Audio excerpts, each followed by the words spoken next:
Hi everyone, welcome back to another episode of Tech World. In today's video, I'm going to show you how to connect Metamask with Opensea.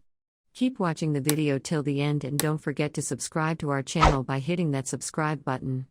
Also press the notification bell so that you'll never miss another upcoming updates from iOS. Signing up for Opensea is done by connecting your Metamask or any other cryptocurrency wallet.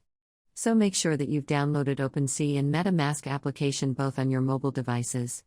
Once you have it, tap Open your Opensea application from the app drawer.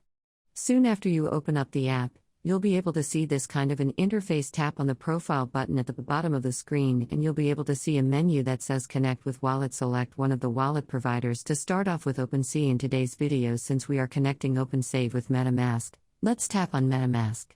If you're already logged into Metamask application, you'll be able to see this kind of an interface that says if you want to connect to the site, tap on Connect and that way you'll be able to connect Metamask to Opensea. I hope that tutorial was helpful to you. If it was, go ahead and give us a thumbs up. I'll be back soon with more tutorial videos like this. Thanks for watching.